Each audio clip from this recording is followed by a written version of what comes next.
I think this is important, and this really shows us where we are today. And like any great business, it's important to know where you're at today, but it's also important to make those decisions for the future. And so if we think that 88% of organizations today are using some type of public cloud, right? They've already made that initial investment that cloud is going to be part of their ongoing strategy. Now, for what is the question? And that's really what we're going to dig a little deeper is how do we identify these opportunities in the cloud? But it's important to know where we are today.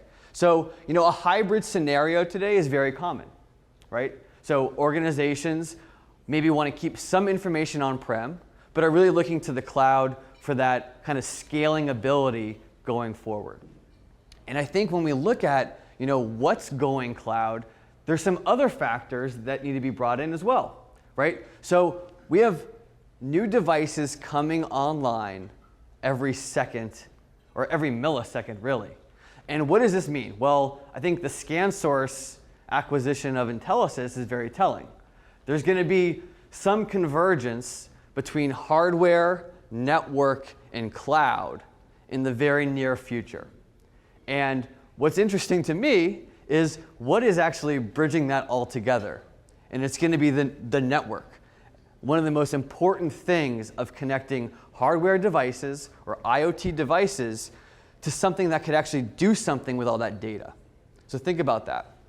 Next is, who here 12 years ago had heard of a company called Uber? It is now the largest e-fleet company in the world. If you think about it, from how many drivers are on the road every single second dropping off packages, right? And they don't own any of their own software. It's all built on a Google map. How could that work? Well, it's the disruption of the cloud. It's what it's bringing to market that's allowing Uber to do what they do best. And lastly, and I think this is something that's very telling, right, is that computing is the overall goal of an organization as they move to the cloud. That 60% of this will not be done by a hybrid cloud scenario, but by fully public cloud by 2025. And really, when we look at this in even a shorter time frame, we see the market being $500 billion by 2020. So who wants a piece of this $500 billion market by 2020? All right, that's the question you have to ask yourself. Now, important question is, what is the cloud, right? And I think I've heard in interviews, it's those satellites up in the air. But really, I like to break it down to what everyone loves as much as I do, and that's the pizza. There really are 4 basic types of cloud services out there today, right? You have your on-prem model, where everything's hosted in a data center. You might have your infrastructure as a service, where you have a VM that's just being hosted. You may be using platform as a service today, so using things like maybe machine learning or even SQL in a database, right? You're actually not paying for that license anymore. It's actually included in the consumption. And then you may actually well go as full software like a Google Apps or an Office 365. Now, I'm going to relate this to eating pizza. On-prem would be very similar to you making your own pizza from scratch. So you have to make the dough, you have to put the right toppings on, the right cheese to topping ratio, you have to cook it properly, and then you have to clean it all up. That's a lot of undertaking for someone that might not be a cook, right? The next piece would be like infrastructure. And I would put this similar to like getting a DiGiorno pizza, right? The pizza's already made for you, but you still need to go and actually cook it. And there's a lot of problems that could arise from cooking. Maybe your temperature of your oven isn't correct, and you're going to overcook it, or you had to step out for a minute and it gets burnt, and then you have the whole cleanup afterwards. So there's still a number of work that goes into infrastructure that requires you to do it. The next piece would be like platform. And imagine this is like delivery, where it comes to you, you still need to clean up after yourself, right? So you still need to do something with your data, but it's all set for you. And then the last one, software as a service, would be similar to going to a restaurant. You just have to sit back, relax, and it's a fully baked pizza for you with a great experience. So like how you would use Office 365 or Google Apps, software as a service, going to a pizza joint gives you that same satisfaction. I think one of the interesting things that I like to talk about is how do we go out and find these opportunities with our own customers? Who here today has an Office 365 or a Google customer that they know of? If you don't raise your hands, I know you're lying or not paying attention. Because really, everyone is. They're going to be moving to one of those two platforms, if not tomorrow, in the very near future. And so what will customers have today? Right? Because we should know what they have before we know where they're going to go. So from an email perspective, you could see things like Exchange on-premise, Lotus Notes, GroupWise. These are all on-prem or maybe even hosted solutions. So there's a really good way of thinking that we talked about infrastructure as a service and software as a service before. If you have hosted Exchange, that is not Office 365. Okay? That's infrastructure as a service Exchange. Very important differential there. Next, find out what they have today with document storage and sharing. A lot of organizations today will either use file shares or public folders. They may be even using products like Box, Dropbox, or Ignite. And there's a ton of extra features and functionality within both the Google and the Microsoft cloud systems that these customers would be able to achieve. So it's important to understand when we look at the full spectrum of what customers have, including video conferencing and messaging, that there are solutions out there in the market that can really affect and change not the way that they do business, right, but puts them on that path towards being more disruptive in their industry. And so what are these questions that you have to ask, right? And I think an important piece here is I don't think you have to be experts. I think today what an organization needs is someone to help them guide, find them the right partners to be brought in. That is the essential piece of what your business is. And so you ask these simple questions of, hey, what are you using for email today?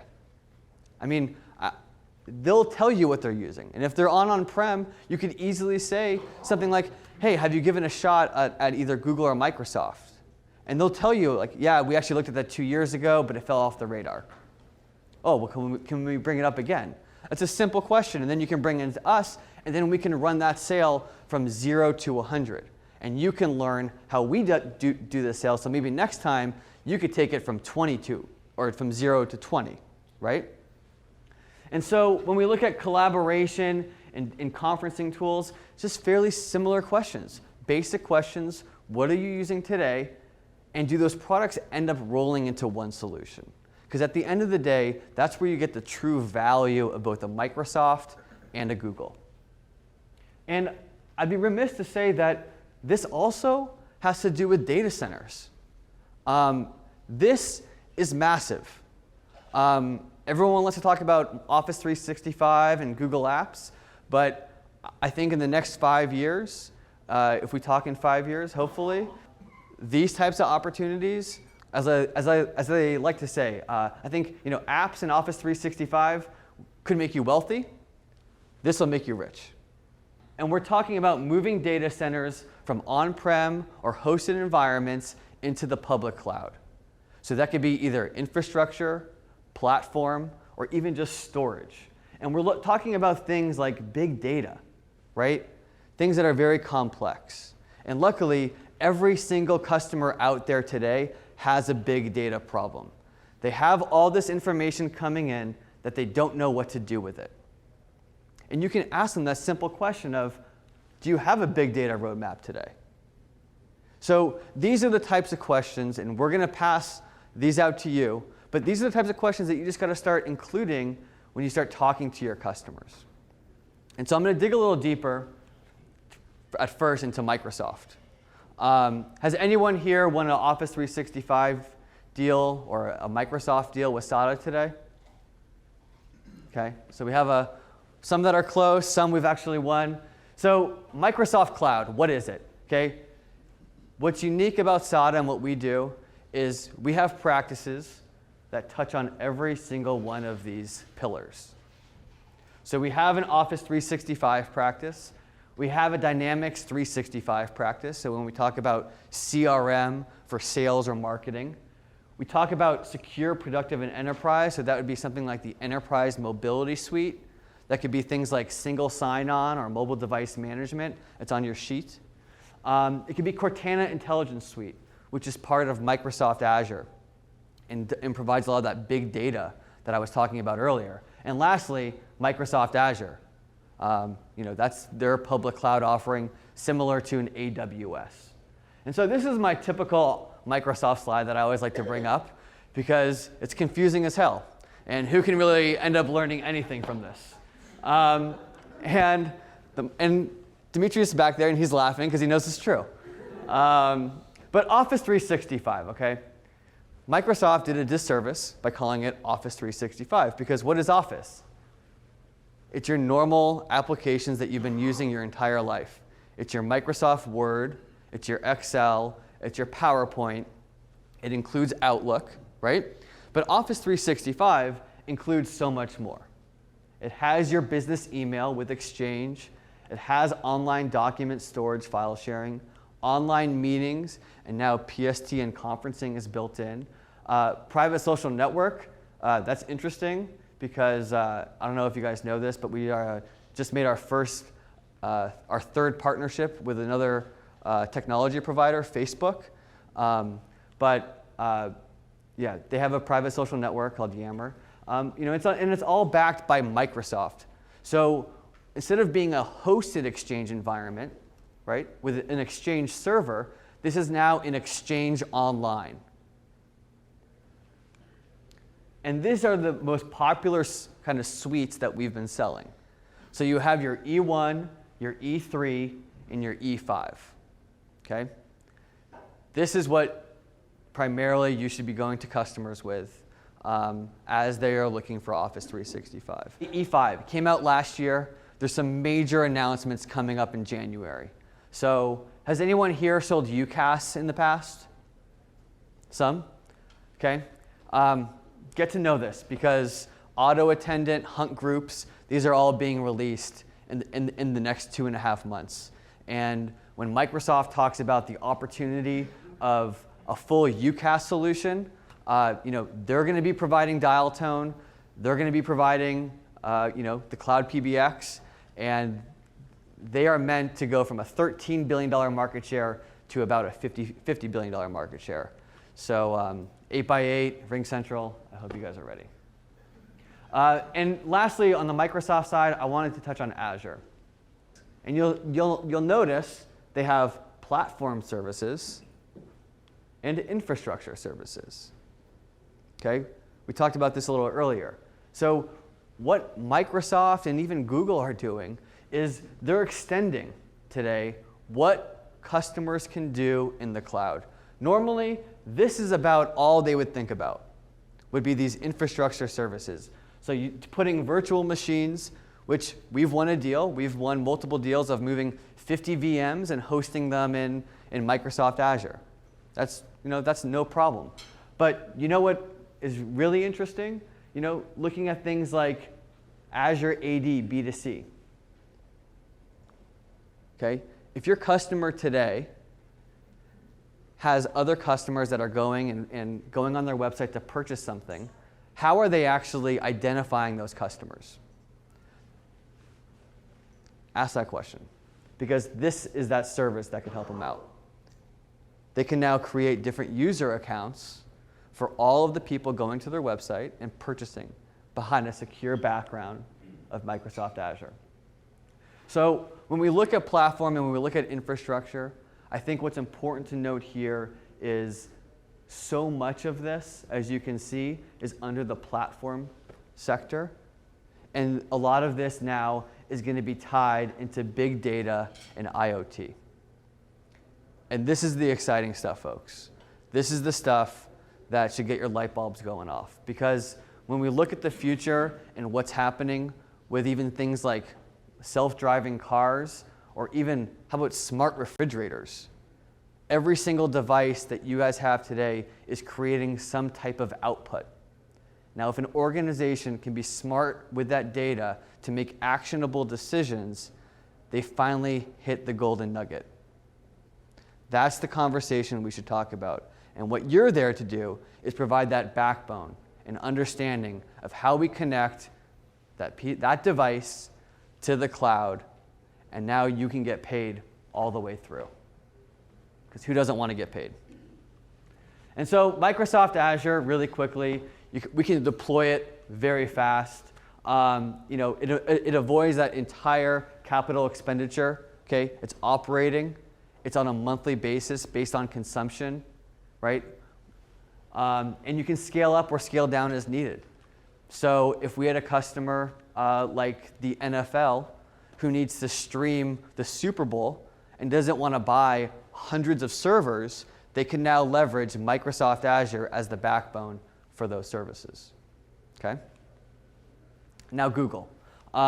What's interesting here, and the conversations I've had with a lot of agents and partners, is, hey, I can actually make money selling Google? And the answer is yes. What's fascinating about Google and what they're doing is Diane Green. Anyone know who that is? Does anyone heard of the company VMware? Okay, she founded VMware. She now leads Google Enterprise, or Google Cloud. Sorry, Michelle. They just changed their name last week. And they also changed this name. So what was formerly known as Google Apps and Google Drive is now called G Suite. Okay? And this includes a lot of interesting stuff. Does everyone know what Gmail is today? I hope so. Otherwise, you're using Yahoo, and it's not secure. So we'll get you a Gmail account today. But G Suite includes Gmail, Google Drive, Hangouts, Calendar, Docs and Sheets, Sites, Google+, and another feature called Google Vault. Okay? For $10 a month, your customers can have all of this. If they're spending money today on WebEx, okay, they're probably spending more than that today on just those WebEx licenses. They could purchase this entire suite, which is all integrated together so that when you store your documents in Drive and you work on Docs and Sheets, it's being kept here. You can pull it up on any mobile phone or any computer. And guess what? If you have to screen share it, you can all do it out of Hangouts and work on it collaboratively. This is my favorite slide I've ever had in my life. This is what it looks like. Like, you can actually see in real time, whether you're on a mobile phone or a computer, how this works. There is true value that you can bring to a customer just by showing them this one feature. Okay? Or in the case of a retail shop, if you have hundreds of locations, how can you have your users come in and tell you what their daily output was in a single day? Well, what if you had a sheet where everyone just goes in at the end of the day, so in real time they could see how they're doing? And so a director of sales can now have that visibility into what every single store is doing. So the value of Google and what they're doing is massive when it comes to G Suite. Okay? They're combining what would normally be Box and maybe email into one comprehensive suite.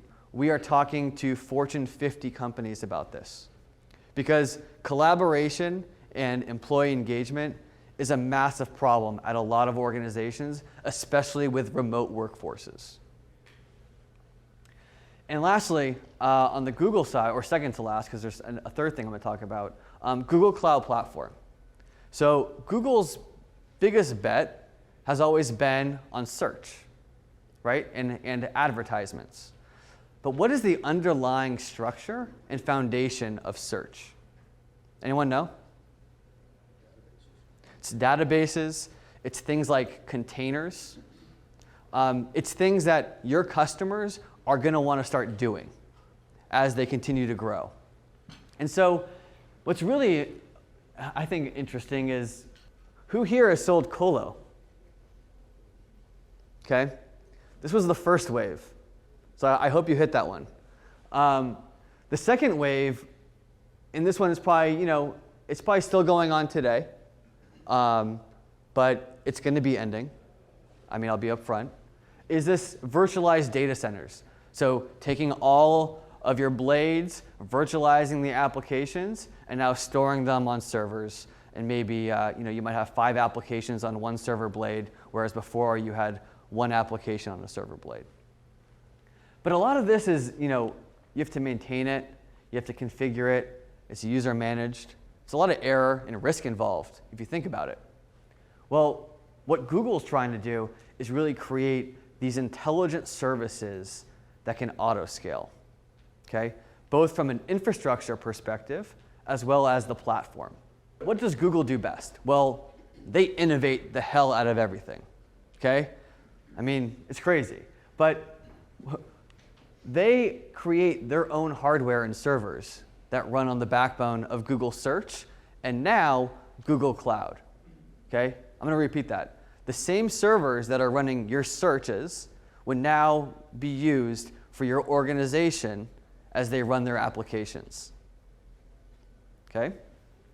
So what are they using? Well, they're using things like Kubernetes and container. I'm not going to go into full detail because, to be honest, I'm not technical at all, and I'd be lying to you. But Kubernetes and containers is that next level of organization or organizational thinking that a company is going to have to go through as they want to use multi-clouds for a single application. So if I want to use a piece of Microsoft Azure and a piece of Google, I could actually use that using Kubernetes. So breaking down and siloing specific actions into a specific public cloud, okay? From a data platform and machine learning, who here trusts Google with the search that they make of a restaurant, okay? So what goes into that type of search, right? Well, one, they need to know the data behind it. So looking at keywords, right? So they have data of all of your searches. And from that, they've been able to tie in machine learning to prop up the most relevant answers, okay? If we just take away the context of search and maybe put it in another route of, say, healthcare, and say you can have all this data about patients so that you know when the cholesterol goes up by 10 points with a person who's over the age of 55 and a history of cholesterol and blood pressure problems, you should probably look at this as a way to help them out. Those are the types of answers that you can get from Google Cloud. When we look at this digital transformation and where it's going, everything was kind of individually, siloed before. If I was an IT admin, I just managed this one server, and that's my job. And it was focusing on just computing and making sure it was alive and kicking, and if they didn't get a call from their director of IT or the CIO or the CTO or the CEO, perfect. That's a great day. But that's changing, because if you are in the face of being reactive, you will not have a job probably in 5 years, because we have to go out and create value. IT departments have to go out and find the value for their senior management and their line of business. Otherwise, what's going to happen is those line of businesses will go out and find it for them and then take IT out of the equation. That is something that's happening today. And so this is where, when we look at things like machine learning, cloud-based applications, this is where those IT leaders can really become thought leaders within an organization, rather than being the guy that gets called and yelled at when a computer doesn't work. And so this is the type of optimization that Google is bringing to your customers. This is what it typically looks like and what has to be managed. This is what it looks like when it's being managed by Google. You're working on the one thing that you do well, which is the programming of that application, versus making sure it's reliable, making sure that it's provisioned correctly, making sure that the performance tuning is being done and that it's being monitored, okay? I think it's important that people understand what they do best and not try, stay in your lane. Don't jump out of your lane. I've learned a lot about that in my own life. But I think it's important, going forward and really understanding the true value of what the cloud can bring to an organization. And lastly, Google Maps. So who here got here on a Google Map? I'm sure if you didn't, you're probably at the wrong Meritage. So, SADA's been a Google Maps Partner of the Year the last 3 years. What are we doing? Well, if anyone goes to staples.com and selects Find My Nearest Location, that is calling on a Google Map. And guess what? Staples is paying good money for that. This is not a free service. If any company that you guys work with today has a Google Map or looking to include a mapping service or maybe uses Bing or MapQuest, they're going to want this. Okay? And what mapping does is it solves the problems that people have every day. Who here actually enjoyed going in a stinky cab? Has Uber taken care of that problem for you of getting home from the airport or on a business trip getting to your meeting on time? Okay? With the ease of use and what's happening. Well, guess what? There's a ton of other applications out there or solutions for problems that people are having every day. The one I like to talk about the most is we're working with a fleet company. Okay? Logistics companies are about 10 years behind their IT spend than probably normal organizations. Between them and healthcare, we'd be in a lot of trouble. Okay? When we look at the cloud and what Google and Microsoft are doing, the first thing to think about is this indefinite elastic scale. The scaling capabilities are endless. This is something that organizations dread of today. I mean, we're working on a Google Cloud deal right now where they're spending upwards of $20 to $40 million a year on hardware refreshes because they have a cycle of every 2 years. Okay? They now can utilize Google Cloud instead of buying all this hardware and these licenses, and they'll save a ton of money.